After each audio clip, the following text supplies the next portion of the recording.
All right, cool. Well, I guess I'll take that as the kickoff point. Welcome everybody to Why the Why Matters. I'm one of your speakers today, Harry Rex, producer presently at Immutable. And I am Chris Clay, game director for Gods Unchained at Immutable. Yeah. Now, look, I'll be completely honest. The original photo I had of myself up there was me flipping the bird, but I figured I would go a little bit more professional just for the benefit of all of you in attendance. But all the same, just a little bit about the contents about what we're going to be talking about here today. So, first section is going to be based on why. Why talk about why? You're going to hear almost every single talk today mention something about why, but often not actually discussing why it's actually important. And then a couple of different reasons about why it's important, like using data to back up your decision making, like building a vision, why that's important and how it can really influence your decision making across the board, and then why trust and open communication is really important in building that why with your team. Ultimately, a lot of the time, particularly in the production department, other people are going to be doing a lot of the core work, building your games for you. But you have to have a good communication method with them in order to them to align with what you're thinking. And all of this kind of comes and covers this topic. So why? Look, ultimately games are supposed to be fun. It's a creative medium, that comes with its intricacies, its complexities, but it is meant to be fun.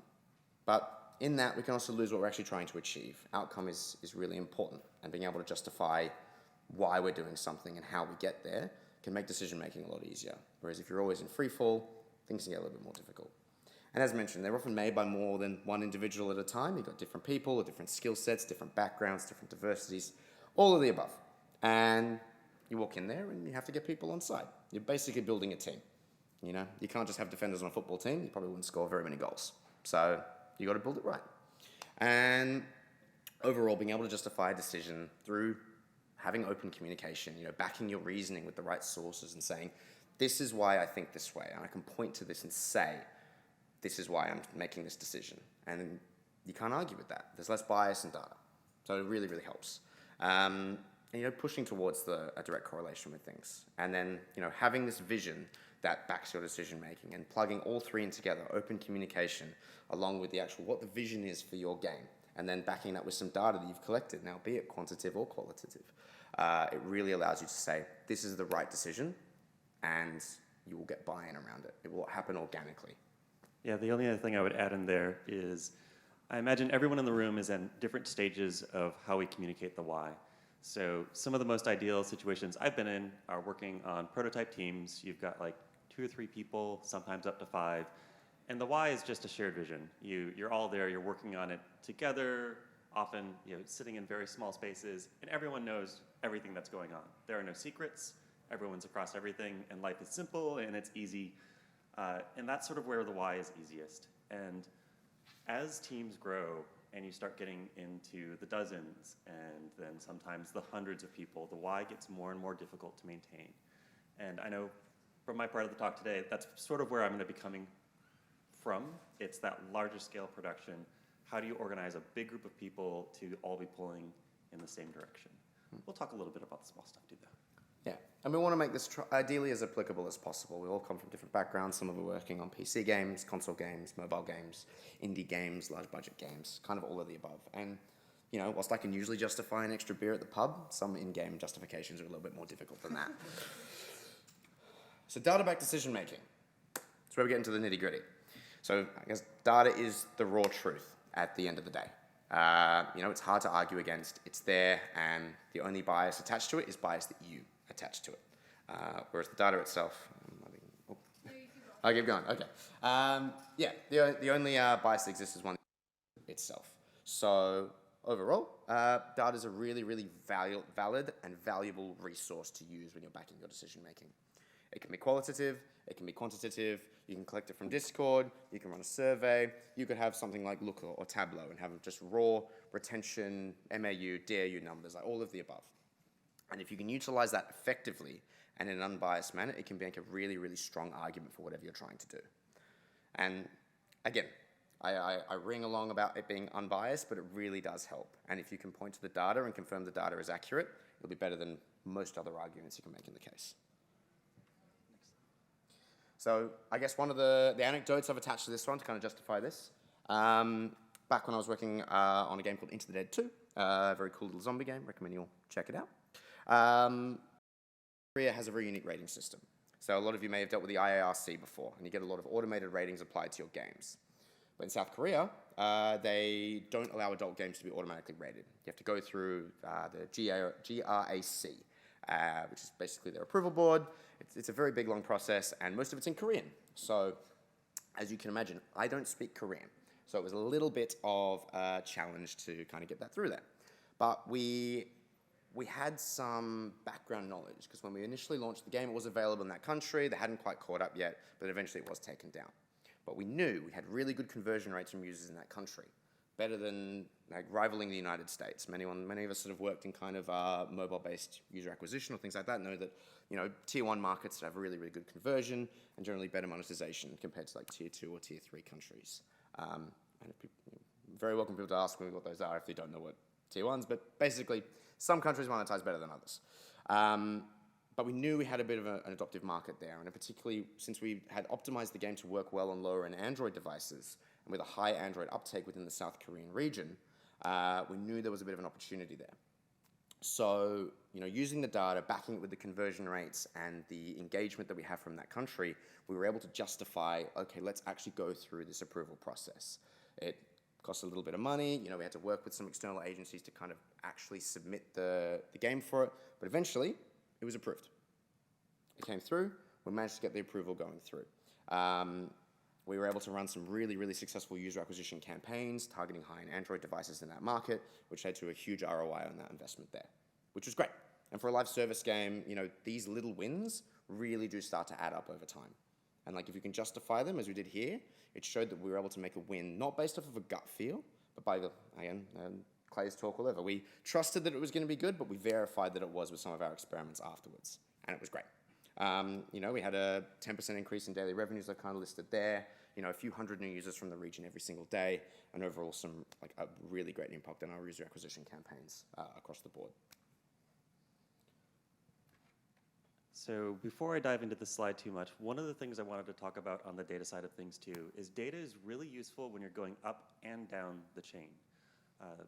You can appeal to emotion with people. You can appeal to narrative, the story you're telling. You can just be demanding and tell especially when you're going down chains, just do it. That's the most basic form of management. I wouldn't necessarily call it leadership, but just do the thing. Data is one of the things that can bridge through emotion. It can bridge through narrative. It can bridge through demands. If somebody is telling you just to do something, if you've got really good data to back it up, ideally you can challenge with them what they're asking you to do, or you can go around. But as somebody who still has people above me in the business and also people below me, data is really effective at getting your message across when emotion or narrative alone has people upset. A case where people at Immutable and on God's Own Chain were recently upset is we just released a new expansion, a mini set called Light's Verdict. And this had been something that had been planned for a very long time. It had been in production for over a year, and it was a small set of 9 cards that were built to close out the story of our first season of game. So we've gone through this narrative arc.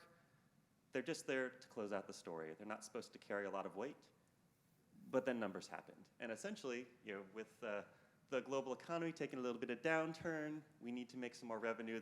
The numbers show us that. We need to go look at this set, how adding it into our sale is going to influence things, and we ran the numbers, and the numbers did not add up. So we looked at what it would take to skew the numbers to improve the revenue with this new mini set, realized the content we needed, and we had to go to the team and be like, hey guys, we screwed up. We need to create some extra chase cards for the mix. On top of the story cards, they will be a part of the story. We'll still weave the narrative through with marketing and everybody else, but it created a lot of disruption. It created disruption about through art, content generation, audio, marketing, production, you name it. Things were thrown off kilter. But ultimately, it had really solid data behind it to back it up. And luckily, the outcome has been really good on the other side of it too, so we've got good numbers on both sides of things. But having that data can help people rally through a difficult situation. You've got this very concrete reason why you're doing what you're doing, and it gives people a why. Yeah. And one of the things with building a team that's really, really important is that if you can attach them to some of these numbers as you go and get them to associate the work that they're doing with that exact number, and they start to see that number move in a positive sense, be it revenue, be it retention, be it conversion, whatever it happens to be, if you can dial into that and get that team as invested in improving that result as you are, that justification speaks for itself. And there's huge team reward across the board, and like seeing the work that they do impact that number directly. And again, it brings you a lot closer to your team and will create a lot more buy-in to the things that you're doing, because they know that the numbers that they're working towards aren't just created out of thin air. It's not a gut feel or a good idea. It's backed, and they can see the numbers move themselves. And these don't have to be high-level numbers either. I think sometimes we get caught up, trying to dig into the lowest possible granular number to prove the hypothesis in the exact way that we want, but it doesn't always need to be that. Simple things like retention, conversion, like cost per user, these simple ones that are quite easy to calculate and gather, they can sometimes be the most valuable ones to try and move. Plus, we created really cool characters, so that was really fun. Yes. What was the nickname for this one up on screen now? Oh, Vampire Boyfriend Therial was the original code name for this. This is Therial, fallen god. We basically displaced one of our gods, and yeah, it was fun. Yeah, we still see VBFT turn up in a few documents from time to time. Awesome. So the next kind of topic is more around vision. So a lot of talks today, be they production, design, talk about establishing a vision. And creating a vision is ostensibly very difficult. Like, it's the sort of thing where there are simple ways to do it at a high level, but if you don't actually have something more direct that people can, again, latch onto, then you're going to struggle to justify some of your decision-making here. If it's too broad, then, people don't actually know what direction they're moving in. But if it's also too narrow as well, it's very difficult to justify anything outside of that sphere as well. So finding that real balance is quite difficult. But it also allows people to visualize it. Like, you want to be able to picture that end goal. And anyone that's ever had a grand idea for a game, you know that you're kind of picturing what it could look like at the end, but you really don't know how you're going to get there 90% of the time. Maybe you do, maybe you're a prodigy, happy to be proven wrong. But at least me, I got no idea. I'd love to make Bloodborne 2, but I'll tell you what, I probably couldn't do it on my own. But yeah, ultimately it promotes cross-functional collaboration. You want your designers to try and be picturing the exact same product as your programmers, as your network engineers, as your producers.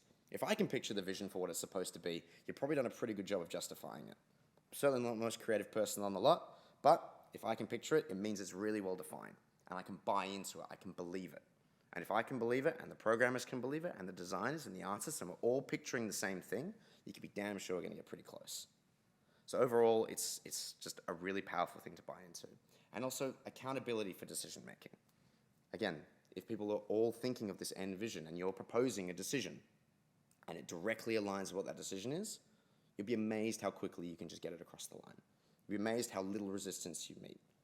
But vice versa as well, if you've created this really great vision and you're just throwing a curveball, you'll be surprised how much resistance you'll receive to that as well. Yeah, the thing that I would add on there, having done this a couple of times, is I think vision is often thought of as a designer in an ivory tower working on a gigantic document that they shall bring on down from on high, and there's the game. Just go and build it.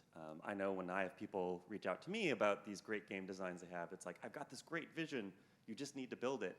And I often say, the reason I'm a designer is because I can make things real. Like, the idea of this perfect vision is often lost. So for me, where I've had my mistakes and foibles around the way, a really good vision often isn't just about what you're building. It is incredibly useful for discovering what you're not going to do. I'll talk a little bit more about that on my side as I dive in, but like, looking at a vision, not just on what you're doing, but more specifically on what you're going to throw away.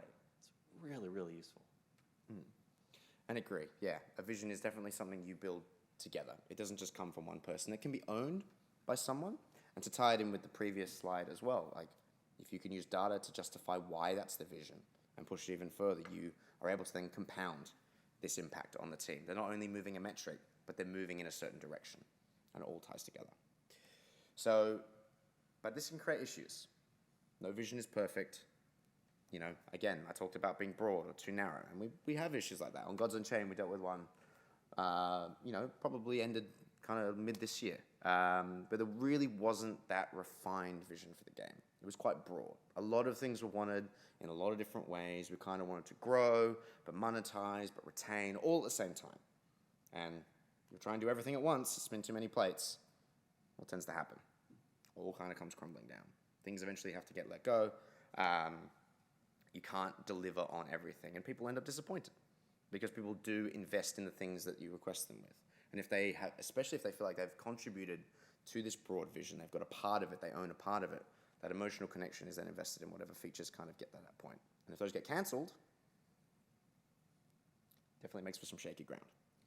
And this is the danger of a vision being too wide, and this was definitely the problem for Gods Unchained, in that it's moving to mobile, we're going to integrate it with Immutable X, and we're going to move everything over to Web 2.0, and we're going to have daily play and earn, and we're like, everything was important. You know, optimizing the funnel, upgrading our UI, improving the deck builder, getting in new pack opening experiences. There were all these things that we knew we needed to do to improve the game, but it was too much. It was too broad, it was too wide. And in going for too many things, we didn't get much done at all. We got a whole bunch of things partially done. Not very encouraging for a team that's working on it, because ultimately we want to ship things and we want to see them succeed.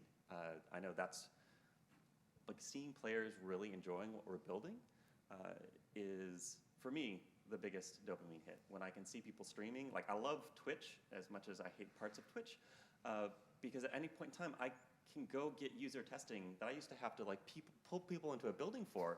Just go watch people playing the game, and, like, getting those little pings of joy as people are going through the experience is awesome. So definitely a place where we're improving on honing that into, like, what are we really going to be doing for the next 3 months, the next 4 months, and what's just off the table altogether. Yeah. And particularly from a production standpoint, there's nothing worse than the freeze, where you're trying to do so much at once that you ironically never deliver anything at all. And you reach a point where the game gets stuck, and you really do have to make these priority calls. But with a consistent vision, that prioritization gets very easy. And some of us may funnel that through the product managers, some of us may funnel it through the production team, sometimes it's the engineers, any and all of the above. Well, it gives people the power to say no, which Harry is very, very comfortable with telling me, no, please. But when you've got that vision in place, it's very easy to be like, no, we're not going to do that. But we need it. It's like, no, this isn't where we're going. This is the vision. This is the focus. Let's stick to it. And, you know, like data, it's like, okay, you're right. But next cycle, please. It's okay. I'll teach you to say no to joining me on a talk next time. The power of no. The power of no. But there's other problems here as well. Ultimately, if you are trying to deliver multiple different things that go in multiple different directions, team silos ultimately get created. They're focused on different things. And if everybody's focusing on different data streams and different visions, so we have like an economy squad, for example, and a lot of this ends up, they focus on economy-based things like daily play and earn, but they're not touching maybe some more of the user experience-based things. It becomes difficult to justify things like upgrading the pack opening experience with that team. And they buy into different things, but it also ultimately means you've got a fractured team. Silos get created, silos of knowledge, silos of expertise. And breaking those down is very difficult. Anyone that's been in charge of a team that has had to kind of break down these walls and get people to ultimately co-collaborate again realizes that if teams are thinking differently about how they approach things and how they're developing for this game, you'll find that these visions are different. And getting them to kind of realign is a lot of work. You know, it can break a lot of hearts, but ultimately it's for the game's best. All right, so this is going to be where I wax poetic a little bit, just to get a show of hands. How many people have played Magic the Gathering in their lifetime? All right, so you will probably enjoy this. For the rest of people, please bear with. I swear there's some anecdotes in there that'll be valuable. So one of the highlights of my career was getting the call to join Wizards of the Coast to work on Magic the Gathering Arena. I had talked with my friends there for a long time. Magic Online is basically a spreadsheet simulator. I could do so much better with the UI. Just give me a crack. And I had forgotten about it, but at one point we got in touch, and I'm like, okay, let's go do this thing. And for those who don't know, Magic has a very deep and rich history. It has a massive rule book, hundreds of pages of rules. It is incredibly complex. The number of interactions between the cards is off the charts. And when I joined the project, it had been in development for close to 6 years, mostly on the rules engine side of things, because the rules and having these cards play out correctly is really, really complicated. And with that depth of Magic, the UI becomes an absolute nightmare, because in order to be able to do every action that you can do physically in paper and digital, you need all of these exceptions to the rules, and you need players to have access to them. And this has led Magic clients historically to be very complex to interact with, just incredibly dense with information on the screen, and for new users, really, really difficult to penetrate. So people who have played paper Magic, they can sort of migrate to digital, but people who haven't played Magic aren't going to get into Magic through digital. We had a little bit of the duels for a time that did okay with it, but a big challenge with the project was, how do we make a new digital Magic that is more accessible to the world? And ultimately, a big part of the goal was to reactivate people's love of Magic. Because Magic had tons of people that had played in their youth who no longer played. We're talking about tens of millions of people. So there's this huge opportunity. How are we going to go do that? And the client, when I showed up, was the nightmare you would expect it to be. It had stops across the screen. It had a million buttons that you could click in order to be able to interact in this one case with this one deck with this one card and make it work. It was incredibly slow. To play a game of Magic usually took us on that client about an hour at the best, and sometimes up to 2. It was a bit of a nightmare. And the project was in trouble. It just was not fun to play. And I wish I could claim credit for this all myself, but it was definitely a joint effort to come up with what became the focusing vision of Magic the Gathering Arena, which is fast, fun Magic. And it's very, very simple. Just 3 words. And those words pissed so many people off internally because it let us leverage against a lot of preconceptions about what a Magic client had to do. So as we got to fast, fun Magic, a lot of it was just removing UI from the mix. So the steps system for Magic is incredibly depth. There's all of these sub-steps. There's all these points where interactions go back and forth. It's over to your player, your opponent, back to you every time you cast a card. And we really simplified it down just to that little tiny arc over top. And ultimately, we tried to make it so that you just didn't even need to care about that. My way I introduced new players to Magic is I said, hey, look for a blue highlight on the card. If there's a blue highlight, play with it. And that's all you need to do to start. Everything else will happen automatically for you. Tap, the lands will tap. It's just all going to work out. And we took a lot of control away from players, and that made a lot of people angry. However, it meant that we could get through a game of Magic, in many cases, in 15 minutes, in 12 minutes, in 10 minutes, because the game took care of itself. It skipped over steps. And yes, at times, it skipped over interactions that cost somebody a game. We ended up putting in an ability to sort of like go into full control mode so that you could do some fiddly interactions. And you know what? We accepted that. We're like, yep, there are going to be times that people will not be able to do one specific interaction if they don't go into full control or they don't use something specific. But it made the game so much more fun. And it was really galvanizing in just our interactions with the rest of the company as well, because digital at the time at Wizards was persona non grata. They hadn't shipped anything in forever. R&D was where everything was at. R&D was king. And sometimes it's just little tiny changes to how paper Magic worded cards that would have vast implications for us. Sometimes a single word would cause a card to have 5 different clicks because they use the they or then. And it's like, hey guys, if you just change the word here, it'll be the same functionality in paper, but for us on digital, where we have to follow the rules of the card, we can shortcut a bunch of stuff. And at first, the answer was, no, we're not changing anything. You guys just deal with it. But over time, because it was fast, because it was fun, all of a sudden the conversation is, how do we make sure that all future sets work in digital?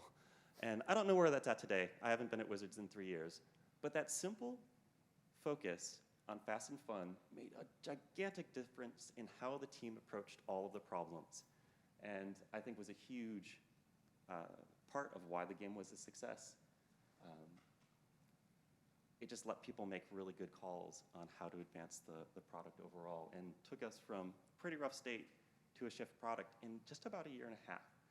So for a project that had been in development for so long, incredibly fast acceleration on the pace.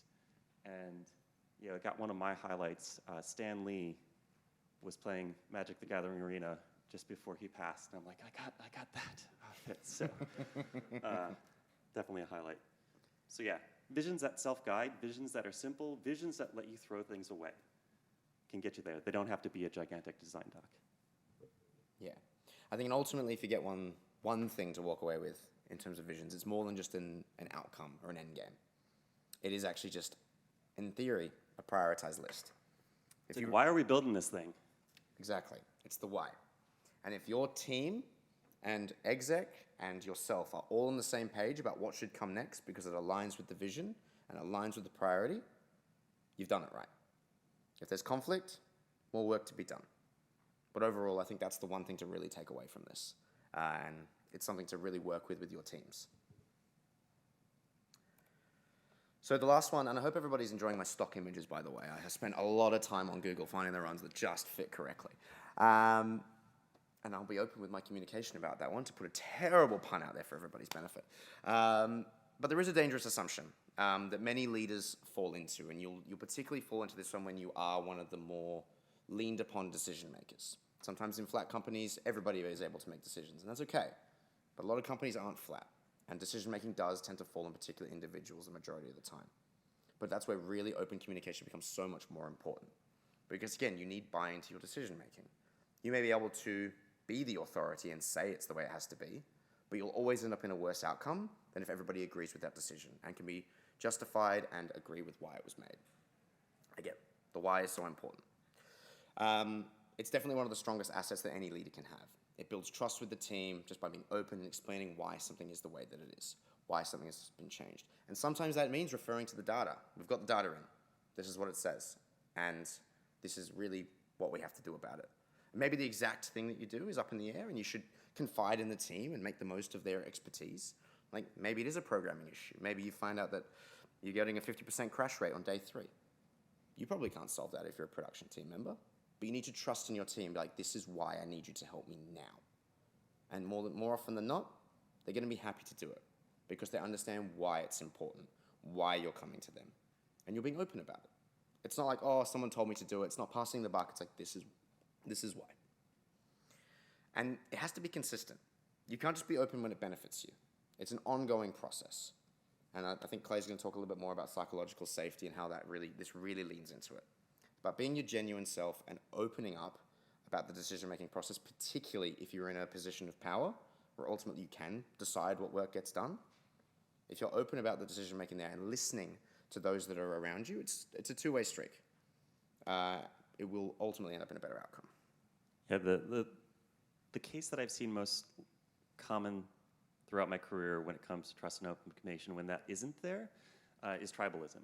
So as companies grow, ideally, the tribe is the whole company. We're all working together to go get this thing. But as teams expand, we want our tribe. Like, who is the group of people I identify with? Is it the artists? Is it the engineers? Is it the core development team? Is it the marketing team? Ultimately, you can get little tiny tribes where it's like, it's just our squad.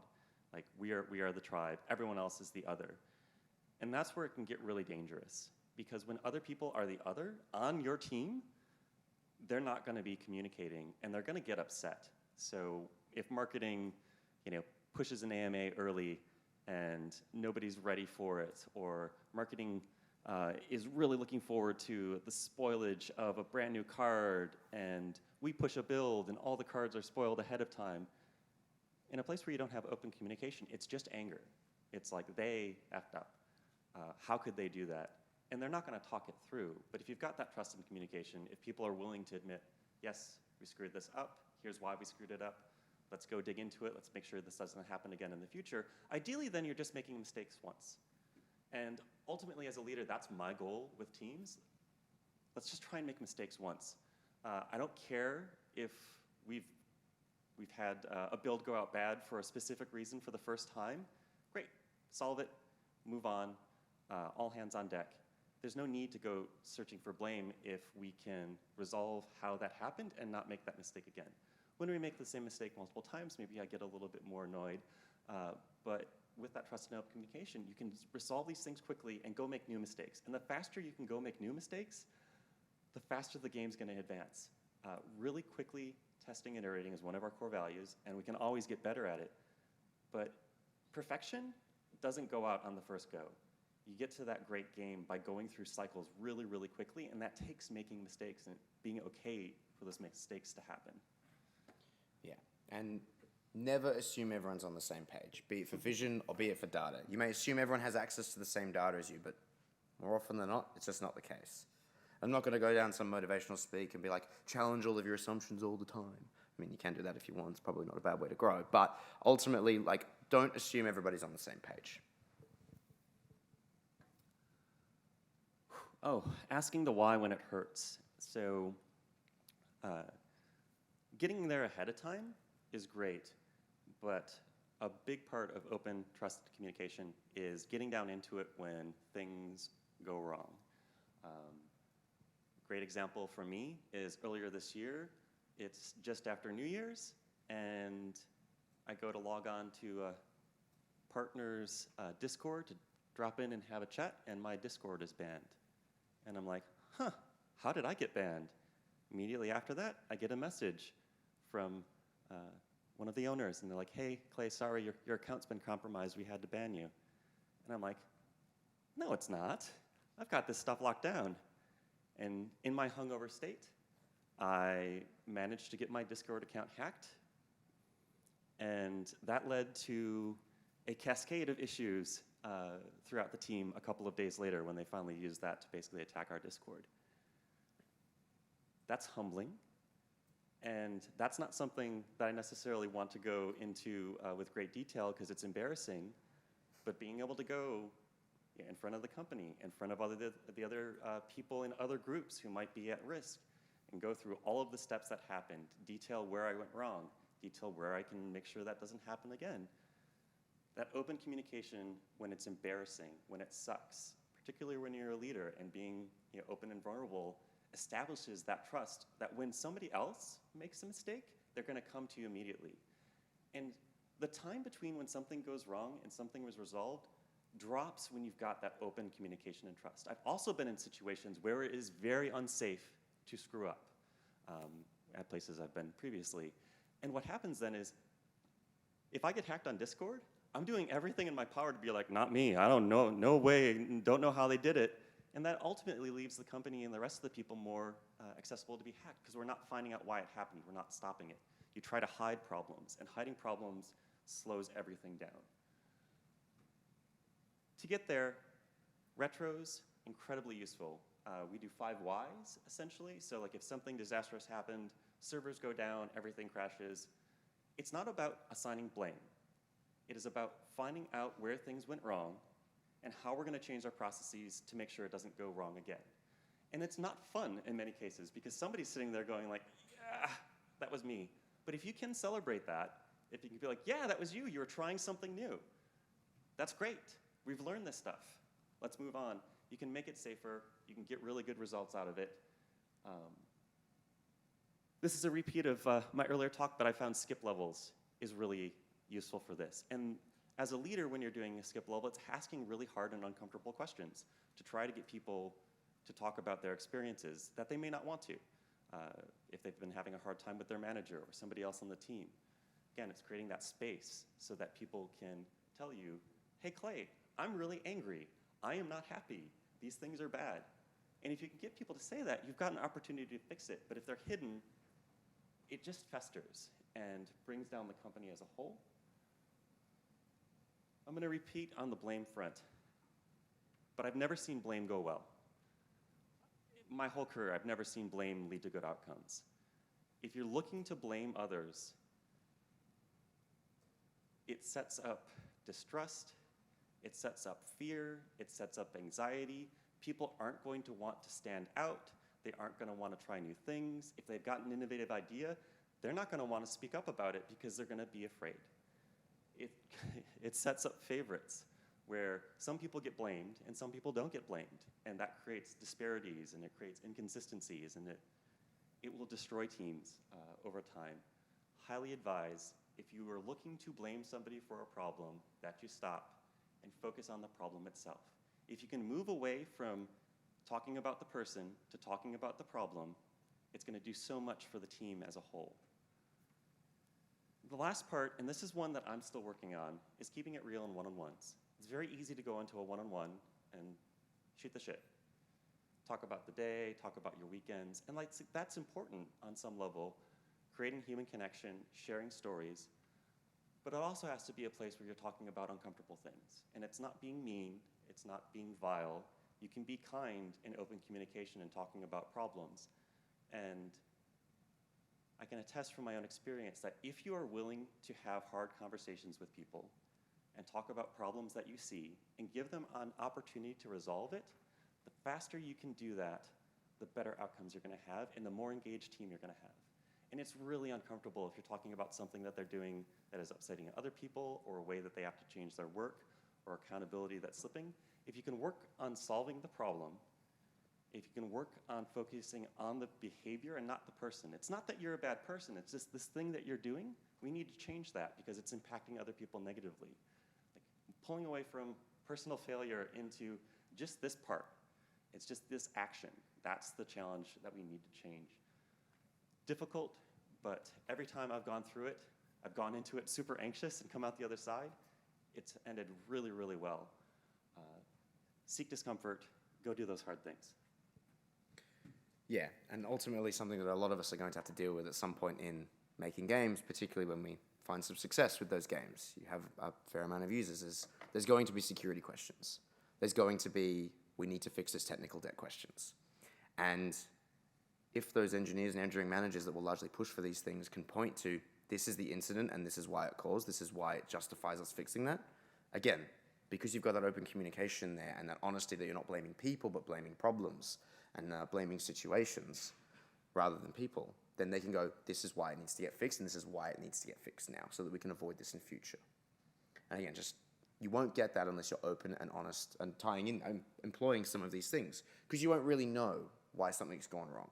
If you blame people, you won't really know why a service failed and you won't explore it. And here I am forgetting the key part of asking the why. Often when you dive into those things, the why emerges. And it can be a lot of things. And it may be that they need help, outside of the work environment. It's getting them, access to additional support, in their personal life that will help them be the employee that that they can be. Just looking at the surface doesn't always get you there. And ultimately, making unpopular decisions. So this is where open communication really comes into the wheelhouse. I think, we always talk about the great parts of our roles, but there's always bad ones. Particularly when you're in any kind of leadership thing, sometimes you're going to have to make decisions that are unpopular. The popular ones are great. You can be like, hey, we're not doing this anymore, and everybody hated it, and we're like, yes, this is awesome. Now I never have to worry about this awful thing ever again.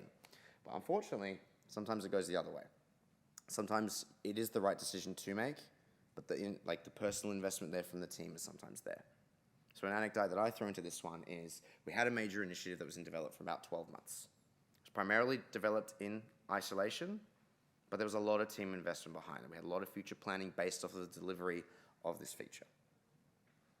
But after 12 months of development, it became quite clear that it wasn't going to solve all of the problems. The ROI on it just wasn't there, and it was very difficult for the team to work with. Likely to cause a lot of problems, even though it was solving some. Yeah. But because it had been built up as this kind of silver bullet to a lot of the game's issues, it was like, no, we can't even think about canceling it.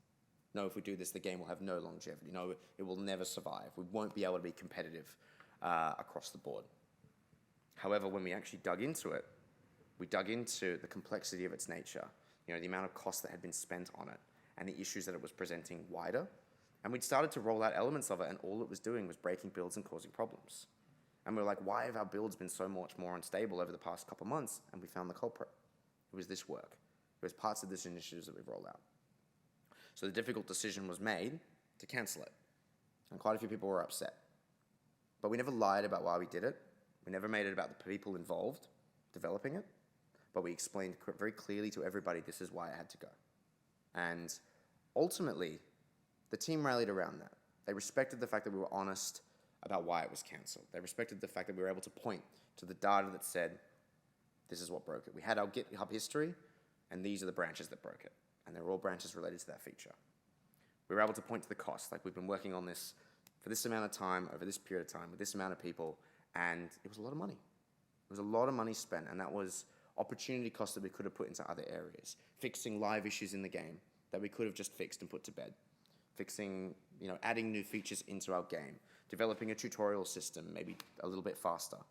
Like all of these elements, these are things that we lost by not focusing on other areas because, and this ties into a little bit what I talked about earlier with, our vision was too broad. We were trying to do too many things. We had too many problems to solve, too many things to deliver.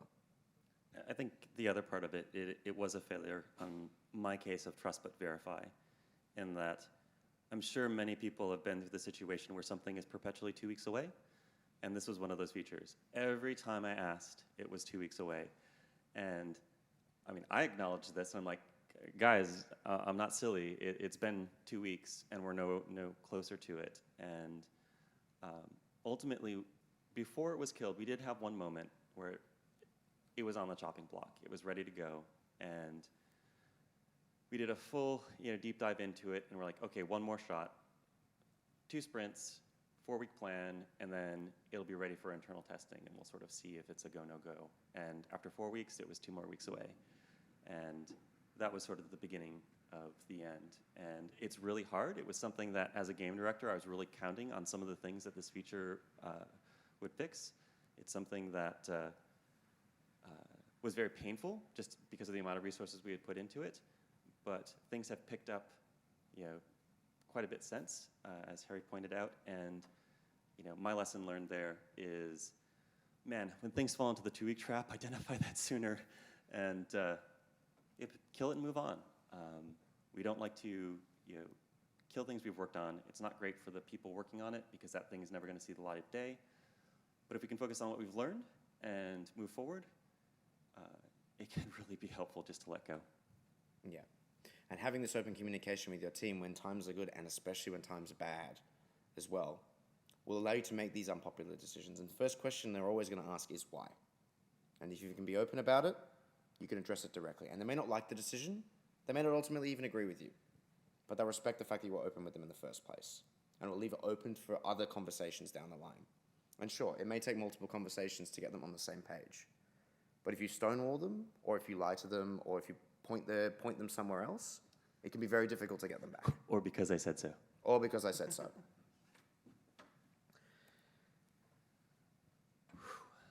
So I'm glad that this has been a theme throughout this GCAP.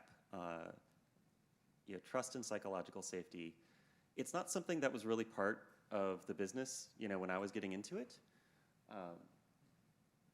And partly there, it feels kind of mushy.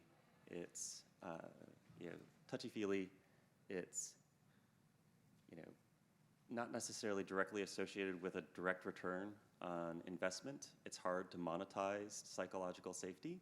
So why do we spend the time and effort and energy to sort of go for that trust and go for that psychological safety? You're creating a safe space for your team. Oh my gosh, safe spaces is almost a dangerous word at this point in the world that we live in. But it is an investment that I really believe strongly in making. And in my experience across the industry and being in situations where I didn't have psychological safety versus those that I do,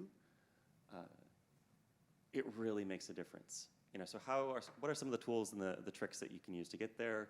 One is being vulnerable yourself. So in my case, when I had my Discord hacked, being open and honest about how I screwed up, even on things like canceling the feature, it's on me that I should have been more involved and been there on the ground sooner so I could have seen what was going wrong. Being vulnerable helps other people be vulnerable. The other part of it is, how do you react when things go wrong? So a common problem that I've seen throughout the industry is getting angry. Anger is a very useful tool, don't get me wrong, and it is very effective in the short term. Anger and fear can drive a team to very short-term gains, and I've seen it be very effective. I'm not trying to downplay the fact that it can be effective. It can, but the costs are real. One of my favorite sayings is, all costs must be paid. You don't always pay them right away, and anger and fear as a leadership tactic is something that the costs can be hidden. And it comes through attrition. It comes through people not coming forward with issues that have occurred. It comes through slow development as people are disengaged. It comes through people being not committed because they're looking for work elsewhere.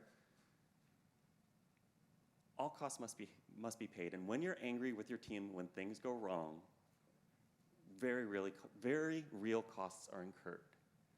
So, how do I approach that? My goal in a crisis is to be the calm in the storm. It doesn't matter how upset the players are. It doesn't matter if the board is upset. It doesn't matter if people are panicking. My goal is to be the calm in the storm. It's to look for the issues. It's to be stoic in the moment and get us through. It's to be encouraging. It's to work the problem and not the people. Again, if other people are starting to go down that path of like, who screwed this up? Like, no, nip that in the bud. Doesn't matter. What's wrong? How do we get to a resolution on it? Might just, because we've only got a couple of minutes left. Yeah, I'm looking at this and I think I've hit everything else. So happy to move forward. I think we're at Q&A. Pretty much. But I guess the one thing to take away from this section is establishing your whys is important, but if you're not actually open with your team in the first place, they're not going to listen. So you need to establish those communication channels early, ongoing, when times are good. So that when times are bad, and you have to make difficult decisions that are going to piss people off, you can do so, and they will listen and respect you for it. And otherwise, thank you everybody for coming to listen to Why the Why Matters. I know we're all very grateful for everyone in here, but if anyone has any questions, please feel free to come on up.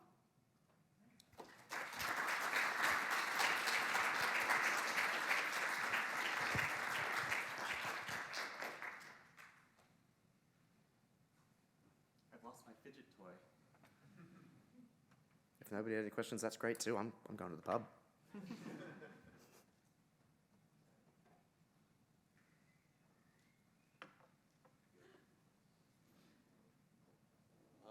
Using data is fantastic when you have like a large team, large capacity to do it, large like user base to get that data from. If you're a small team, limited resources, how do you accrue the same quality of data? What are some of your favorite sources to go out there and do the research? Ultimately, you have to use what you know. There are some simple ones, things like Crashlytics, things like Google Analytics that are very simple to integrate and use. But ultimately, you have what you have. You have to draw your assumptions and your findings from what is available to you. Particularly when it comes to smaller titles, sometimes qualitative data is better. Just asking for direct feedback from your user base.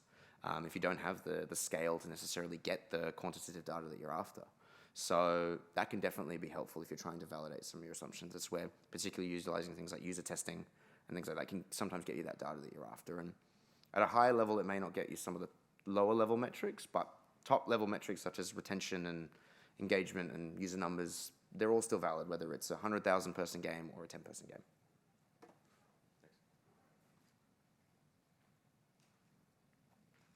Yeah, I think the other thing I would add into that is there are good sources of sort of shared data. So, whether it's, the Steam annual reports on the makeup of, the systems that they're using. I've used those extensively when I've been at smaller shops where we didn't have the ability to get the data itself, but look for other aggregators of data, and that can be a really useful tool if you can't get it yourself.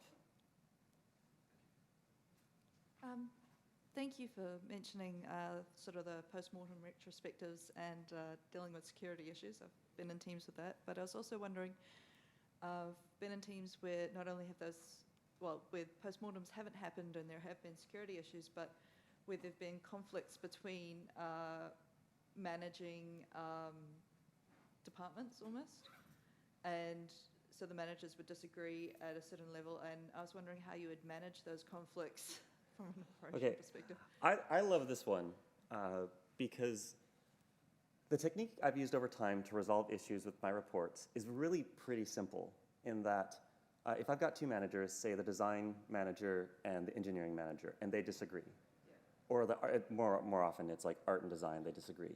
My rule is like, resolve it yourselves or I will make a decision. And when you empower people to make the call, if they work together, they're kind of motivated to make sure that one of them, or like together, they can come to a compromise. Otherwise, Clay's gonna make the call. And once my call is made, there isn't any going back on it. And it's a very simple gamification to get people to compromise.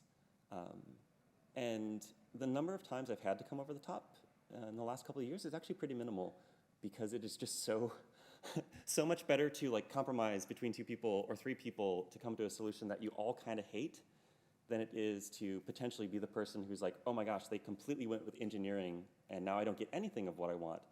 So yeah, that would be, if you've got people fighting, if you're in a position where you can be like, you resolve it or I'll resolve it for you, it's a little bit threatening, I guess, but often you don't have to be in that situation. Yeah, I don't know. Yeah, look, pretty much that. As I said earlier, I'm certainly not an expert in any of the fields. Production's my department. So if I'm making an engineering call, that's pretty terrifying. So pretty much the same tactic. Generally gets people aligned pretty quickly.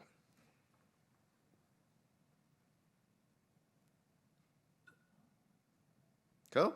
Thanks, everybody. Enjoy the rest of your day.